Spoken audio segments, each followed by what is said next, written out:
Hello everyone, my name is Jan de Brandt and welcome to this lecture on propensity scores. This lecture is a part of the course PMS 16 Causal Inference in Observational Research. And today I'm going to present a case study in which I will highlight some of the applications of propensity score modeling. After I've introduced the case, I will talk about the general approach of propensity score modeling, including some of the theoretical framework underpinning propensity scores. Then we'll go a little bit more into practical detail about the calculation and the application of propensity scores for covariate adjustment. And finally, I'll show you a practice example. The learning goals for this lecture are shown here. The first one is a general learning goal. That is also in your module catalog, being that you can perform an adjustment in observational studies for covariate set and in particular the propensity scores. So this being so explicitly named in one of the learning goals is an important part of the course as a whole. Throughout the lecture you'll be gaining knowledge on how to use propensity scores, how to evaluate the propensity score adjustment and the confounder balance, how to apply these propensity scores to achieve compounding balance, how to estimate them and get some theoretical concepts, hopefully. The case study that I'll be presenting is Rituximab versus cyclophosphamide treatment in the treatment of membranous nephropathy. It's based on the work that has been published this year in the Journal of the American Society of Nephrology. Note please that in the paper we used a regular regression model to adjust. However, we also tried some propensity score modeling, which is why I want to highlight this case. So a little bit of background about this study and about the disease and about membranous nephropathy. So membranous nephropathy is a relatively rare kidney disease. It's a cause of nephrotic syndrome. The nephrotic syndrome is a syndrome that arises because patients lose massive amounts of proteinuria in the urine, which is like 10-20 grams per day. This causes lots of problems, such as severe edema, but also people tend to lose more antithrombotic than prothrombotic factors through their proteinuric urine, which means they are more prone to get pulmonary embolisms, for instance. The disease has a very heterogeneous natural history and natural course, with about half of the patients going to spontaneous remission over time within a period of approximately 3 years. But the other half of the patients will show progressive loss of kidney function, and when left untreated, they will progress to end-stage renal disease, at which point they will need dialysis or a kidney transplantation to survive. So in these patients, we would like to treat, and we can treat them on the one hand with a more traditional approach, which is cyclophosphamide. It's an alkylating agent, also used in oncology. In this case, we use it in somewhat lower doses, but basically what cyclophosphamide does is it damages the DNA, and thereby it targets quickly dividing cells, and mostly the immune system is damaged, and by suppressing the immune system, the disease goes into remission. So that's the standard treatment, so to say. So this being an immune disease, and which has been known for quite some time, there's also another treatment available since the start of this century approximately, which is Rituximab. And Rituximab is a monoclonal antibody which targets the B lymphocytes, the CD20 antigen on B lymphocytes, which means that they specifically take out the part of the immune system which is producing antibodies. And those antibodies, those are one of the causative antigens or causative constituents of membranous nephropathy. So the upside of rituximab is that it's very specifically targeted, and thereby is believed to result in fewer side effects, and also achieve remission. For this particular study, we were interested in not only side effects, but also whether rituximab would be at least as good as the standard treatment cyclophosphamide. To investigate this, we took 2 cohorts. Membranous nephropathy is a rare disease which makes it hard to do clinical trials. So we have a cohort which originated in Nijmegen, which was treated according to the standards with cyclophosphamide, and a cohort from Bergamo, Italy, which was treated with Rituximab. Both cohorts accrued approximately 100 patients. So before, as this was an observational study, we created a causal model to see which covariates we would need to adjust for. And here we see the treatment, which is either cyclophosphamide or rituximab, and the outcome, which is a remission of proteinuria. And a remission of proteinuria is a surrogate outcome, but it's well accepted and has a very strong association with a good prognosis, whereas a failure to achieve remission is a very strong predictor of progressive kidney function loss and ultimately end-stage renal disease. Now, obviously, there are some confounders in this observational study. So, baseline proteinuria is an important one, whether patients received prior immunosuppressive treatment before the current treatment with either cyclophosphamide or rituximab is an important confounder. The presence of antibodies against the kidneys is very important confounder, which we hadn't measured actually. But disease duration may be a strong marker thereof. The longer the disease persists, the higher the concentrations tend to be in serum. Age, obviously, serum creatinine, which is a marker of kidney function, and blood pressure, for which people are treated as well, may all be confounders. Now, if we look at the baseline table that we created for the 2 cohorts, we have 100 rituximab treated patients and 103 cyclophosphamide treated patients. We see that in general the cohorts were rather similar, even without adjustment. But we see that the cyclophosphamide treated patients tend to be slightly older on average. They had somewhat lower diastolic blood pressure, although the systolic blood pressure didn't really differ. They had a more pronounced proteinuria with approximately 9 grams per day loss of protein via the urine versus 6.5 in the rituximab group, which kind of signifies that these patients were more ill. Kidney function was rather similar, which is indicated by the estimated glomerular filtration rate. The albumin in the blood was rather similar, which are both really low levels, by the way. Normal is 40, and this is like half of normal. Many of these patients also needed anticoagulation treatment to prevent the thrombosis. Cholesterol is somewhat different, although maybe not very clinically relevant.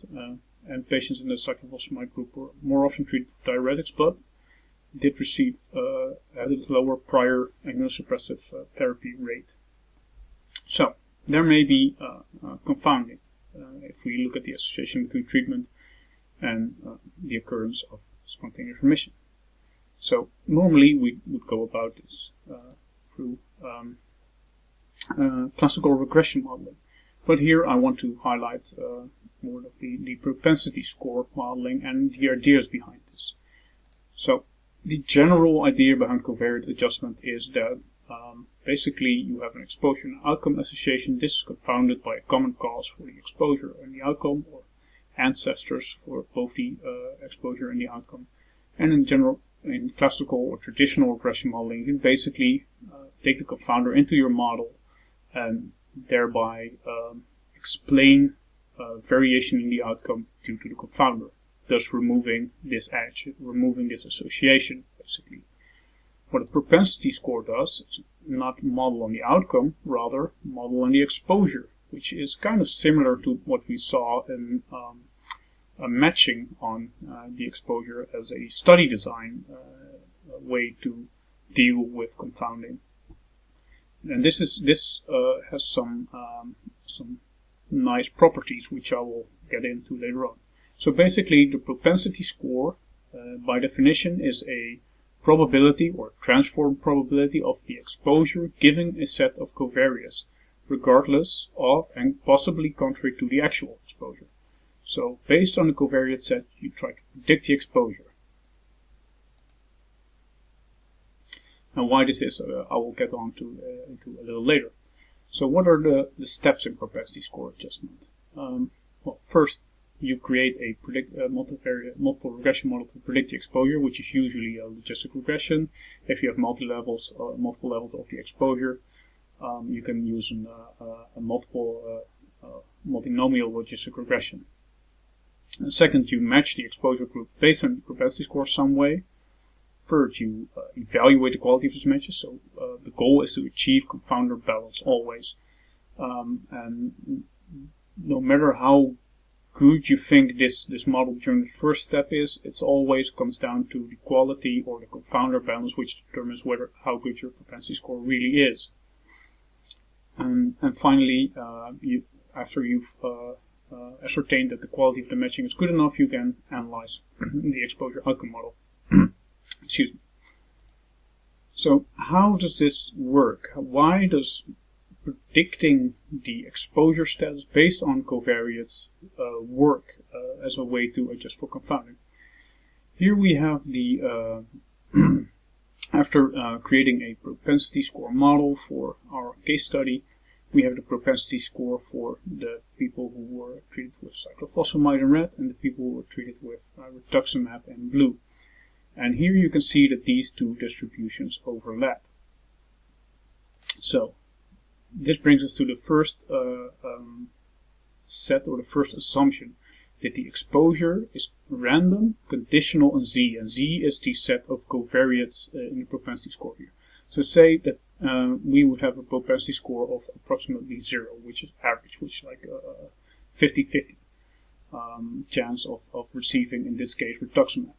Now, if there are two patients here, and one with a propensity score of 0 who received Rituximab, and there's another patient who has a propensity score of 0, so a 50% probability, who receives cyclophosphamide, then we can say that given their covariate set, that the allocation of the exposure of the treatment in this case was random.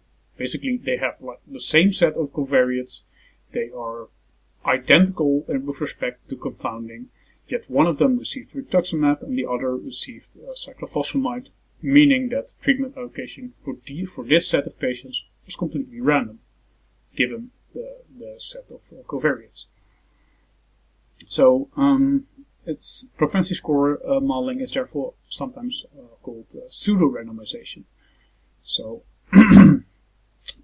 you heard me talk also a little bit about probabilities, and that's the second assumption, that the expected value of Z, so the expected probability of treatment is the expected value of Z lies between 0 and 1. So basically, it's saying it's a probability. That's all that the second assumption says.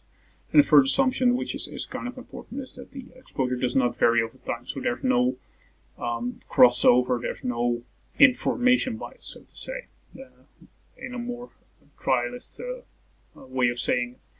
I strongly recommend that you also take a look at the article by Rosenbaum and Rubin explaining this all. It's maybe an old article. Some of it, particularly about computing, is a little dated, but the ideas are very well explained, and they really go over this pseudo-randomization really well.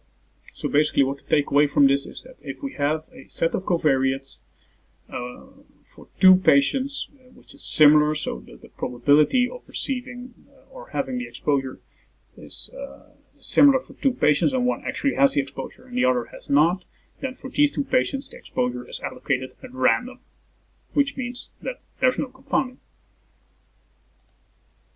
So, how to calculate this propensity score and how to apply it? Basically, creating a propensity score is rather straightforward. You take a logistic regression model, if you have multiple levels of the exposure, a multinomial logistic regression model. As the dependent variable, you take the exposure status. As the independent variable, your covariate adjustment set, which you have identified from your directed acyclical graph. So basically, if we take this graph, we put this into R, we can use the RMS package to create a logistic regression model based on age, disease duration, etc., etc.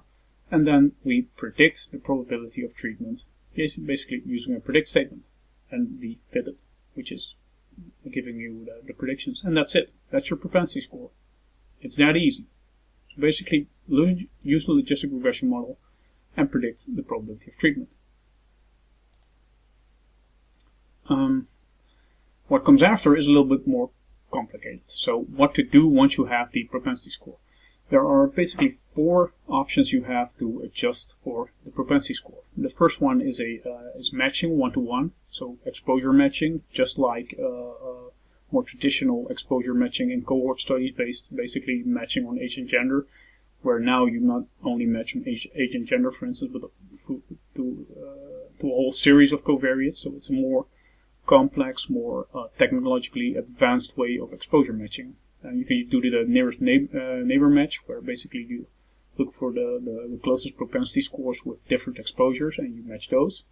You can add a caliper by which you say that the propensity score shouldn't be farther apart than, for instance, 0.2 SD of the propensity score or the log propensity score, which makes it a little bit more strict, but also confounder balance is generally better if you also use a caliper.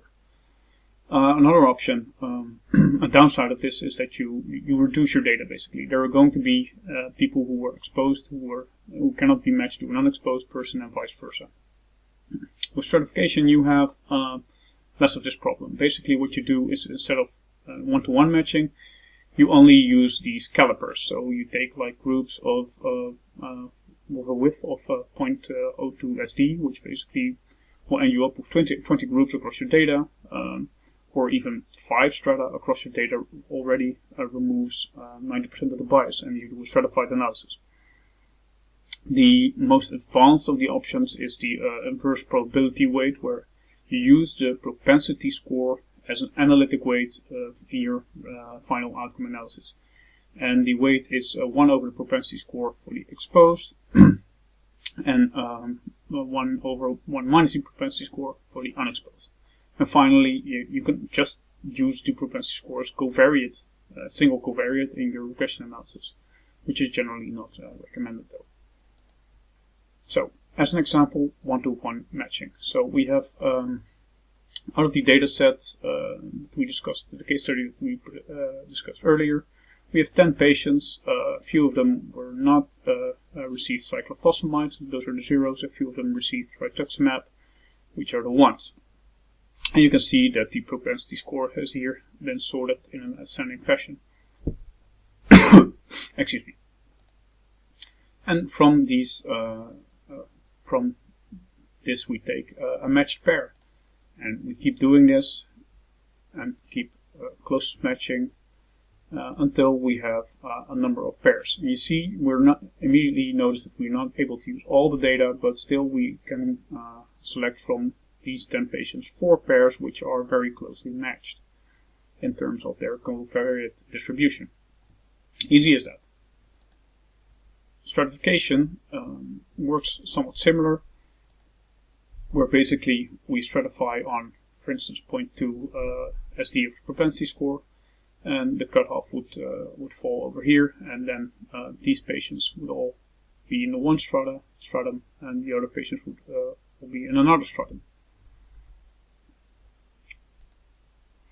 And the inverse probability weight, as previously highlighted, is basically for the exposed. So, for instance, for this patient, in this case, we take the treatment 0 as being exposed. It would be this, and for this patient, where we take the 1 as unexposed, we use the inverse probability weight as this. So now that we were able to create matches or strata or use inverse probability weights, how do we evaluate the matching quality? So basically, the way you evaluate matching quality is looking at confounder balance. And there are 3 ways to do that. So basically, you can look at the standardized balance between exposure groups, or 2 ways, sorry. There's a standardized balance between exposure groups, where you can calculate the standardized bias by taking the bias, which is the differences in means, for instance, or the difference in median, in this case means. For the continuous variance, and you take the variance in the exposure group plus the variance in the unexposed, divided by 2 and take the square root, and then you have a standardized beta where b is the difference of these varieties. For categorical variables, the principle is similar, where you take, again, the bias, which is the difference in proportions between the exposed and the unexposed, and you take the standard error in a binomial fashion for the exposed and the unexposed, divided by 2, and take the square root. A more simple but more crude but effective way is basically calculating the percentage. So use the prior bias, deduct the after bias, and divide by the prior bias. You can take the absolute value for this to have a more interpretable number. So we did this for matching, and as you can see here from the data, 41 pairs were matched. So we've reduced from approximately 200 observations down to 82.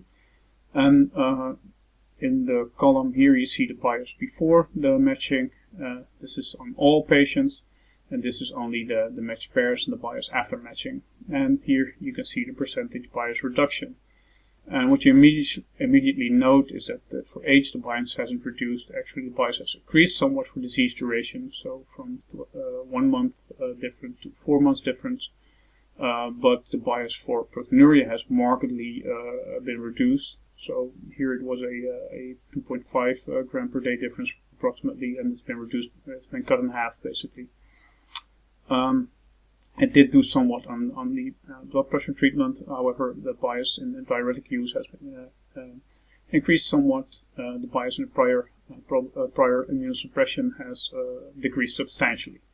So it shifted around a bit. It isn't as good as we would hope. If your numbers are bigger, this bias reduction is likely to be more pronounced. We did something the same for the inverse probability weights, but in this case, the inverse probability weights means that you can include all patients. And again, we see that there's a bias reduction for proteinuria, 50% bias reduction. There is some bias reduction also in the prior immunosuppressive treatment, but still some biases remain, and those are shaded in gray, which I deem important biases based on what I know of this disease. Now, the next step is to create an outcome modeling. So basically, I've highlighted here is the matching strategy, and which would be the analysis to go with this. And one-to-one matching is very straightforward. You've got one-to-one matched pairs on exposure, and then you can basically do a regression analysis. As simple as that. If you have stratified on the propensity score, you need to do a stratified regression, so a stratified Cox model or stratified logistic regression, for instance, and make sure that you use robust sandwich estimators for the standard error after the stratified analysis, because you cannot use a maximum likelihood, you have to use a restricted maximum likelihood estimator. This is standard in most statistical software, and you can easily take that option. If you chose to use weighting, you can use the propensity score as analytic weight for each subject, which means that some subjects will will contribute more weight to the analysis than other subjects, and that way you shift the information load per subject. And this is also quite easy to do in most statistical software. And finally, the adjustment on the propensity score is basically a regression where you not only take the propensity score as covariate, but you also add an interaction between the exposure and the propensity score. One final thing that I need to mention is that it's often recommended to truncate extreme weights in the inverse probability weight analysis. So as you saw before on the slide, with the densities, the propensity score densities, the red and the blue curve, is that there's non-overlap, and this non-overlap will contribute to very extreme weights, and those extreme weights you don't want to influence your analysis too much. So you can basically truncate the weights, and what I did for our analysis is basically take the 95th percentile for the exposed and have that as a maximum for the unexposed. So these are the analysis results. What we did here is we took a few ways to adjust for confounding and show the hazard ratio for the association between exposure, the treatment in this case, and the occurrence of remission, where treatment with rituximab is the exposure of interest. And if you see we do a crude analysis, you see that the hazard ratio for rituximab treatment to achieve spontaneous remission is 0.65, meaning that rituximab is somewhat less effective. I'm showing here the standard error of the log hazard ratio as a measure of precision, and this is the 95 confidence interval for the hazard ratio. If we basically use a traditional regression model where we adjust for covariates through traditional regression, you see that the precision goes somewhat down.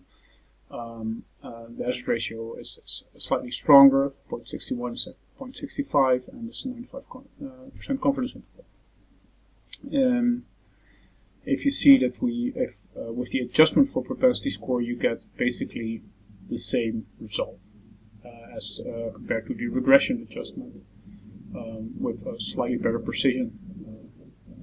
If we do matching, then we also get the same result as a regression adjustment, basically, but we lose precision as we have far fewer data points. We only have 82 persons instead of 200 in the full analysis. And you see also that this takes a toll on the confidence interval, which is much wider. Whereas if we use the stratified approach, we not only use all data, but you see that the hazard ratio goes down by quite a bit, and also the precision is much more retained.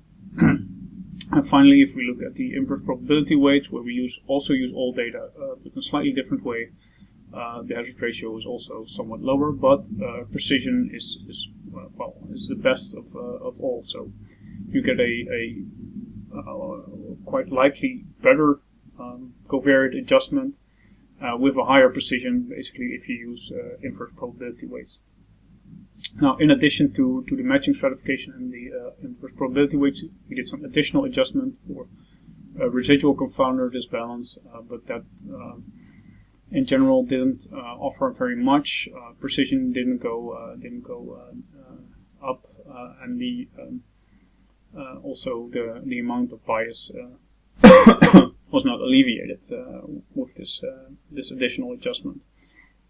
So in general, I would say that unless you have a lot of data, then matching can work very well. But if you're more limited in the data, then stratification and inverse probability weighting may be better options to go for.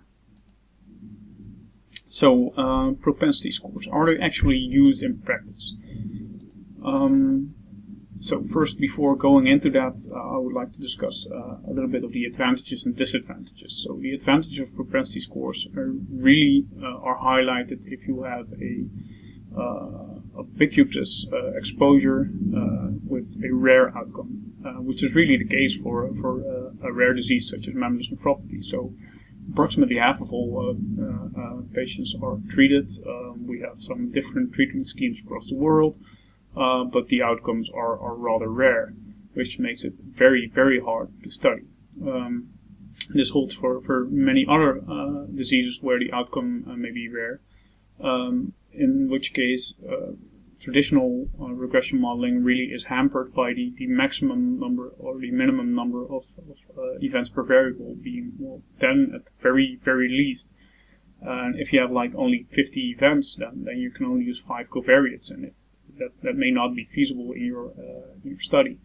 Whereas a propensity score model is not the object of a study. It's only a means to an end, a way to adjust for confounding, which means that you can, that overfitting is not an issue. The model is only going to be used in your data. It doesn't have to be generalizable.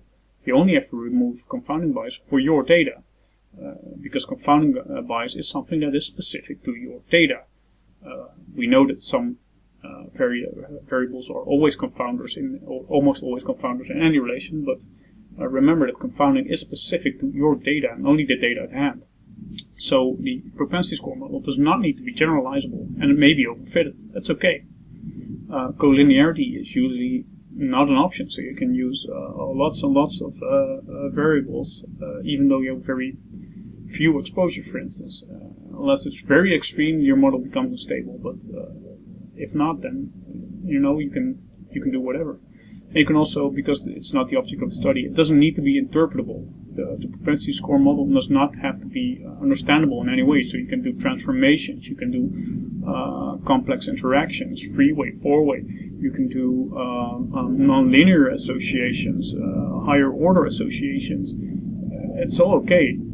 So as long as you achieve confounder balance. So those are major advantages over a more traditional regression modeling. Disadvantages, which also holds for traditional regression modeling, is that you only adjust for measured confounders. And that's important to remember. So this is not a real randomization, it's a pseudo-randomization. The goal is to have strongly ignorable confounding, but you are not going to remove all confounding, right? You just hope to be able that any confounding that remains will have very little impact on the parameter estimate for the exposure outcome effect. Some applications of the propensity score result in data reduction and less precision. For example, or most importantly, the matching. The propensity score is somewhat untransparent to those who are not very well versed in statistics, and that's unfortunate. Even though it's 30 years old, unfortunately, is still a problem. So, among epidemiologists, pharmacoepidemiology, propensity scores were well accepted. However, if you move more and more towards really clinical application, then it's kind of hard to wrap your head around, right? The whole theoretical concept of treat or exposure or treatment being allocated at random given a set of covariates. That's not intuitive for many people. So that takes some extra explaining from times. And also, there is a risk in modern applications, in particular the higher dimensionality propensity scores, of collider bias. Basically, you adjust for so much that you're going to open vector paths. Whether this is really a problem, that's debatable. So I talked about this a little bit on the previous slide, and this is the high dimensionality propensity score. This is often used in pharmacoepidemiological studies, or also called comparative effectiveness studies, which have increased in popularity over the past decades tremendously. Basically, what these studies do is use a large administrative databases, select lots and lots of covariates, like 400 or 500 variables, way more than there are subjects in their data set, way more than there are exposed or unexposed subjects, and use these high dimensionality propensity scores to adjust for any confounding. The nice thing, theoretically nice thing about this is that you're able to reduce residual confounding in these large, messy administrative data sets. Because the way that regression modeling works is that even though you have measured a certain confounder a few different ways, the way which is least measurement error will probably convey the most information about your probability of exposure. It will convey the most information to your propensity score. So that makes it really nice to have these multiple measurements of a single variable, and more or less automatically you select the variable with the least measurement error, thus reducing the residual confounding due to measurement error, for instance. However, as I mentioned before, if you are going to automatically select, you give up all ideas of a causal model, and there's a potential collider bias. In practice, confounding bias will probably be more of an issue than collider bias, but there may be extreme cases where the collider bias is really far stronger than the confounding bias. I think this is really a edge case. So in practice, the high dimensionality propensity score will work. That does still mean that you do need to consider your causal model and not just basically adjust for anything. So automated variable selection, I'm not a fan. An important issue to consider in these high dimensionality propensity scores and these comparative effectiveness studies is that they sometimes use a prevalent user design. And basically, they look at a single point in time or a small time window and see which are the prevalent users of a certain drug. There's a downside to this. As you see here, we have some patients who are in your database for some administrative database for some time, and some of them have an event, some of them have an adverse drug reaction, are switched from therapy, and some of them just continue to be unexposed, and some of them continue to be exposed. Now, as you see here, a person suffering an early event may have a smaller chance of actually entering your study. You may think this is a theoretical possibility, but it's actually not. In the past, we had some trouble or some a warning story from hormone replacement therapy, where in the nurses' health study, which is a huge cohort of nurses, a study was performed in postmenopausal women. The determinant or the exposure was hormonal replacement therapy when the outcome the major cardiovascular event, and they used prevalent users over a time period of 30 years. They had over 70,000 women, so this is going to be a very precise estimate, right? 70,000 women, almost 1,300 events, you're going to have a very precise estimate. And they showed that women who use hormonal replacement therapy had a lower risk of major cardiovascular event compared to never users. However, when this was tested in a trial, what happened is that these women actually who use hormonal replacement therapy had a higher risk of cardiovascular events, a hazard ratio of 1.3, a 30% higher instead of a 40% lower chance of coronary heart disease. How could this be? Well, it had to do with the prevalent user design.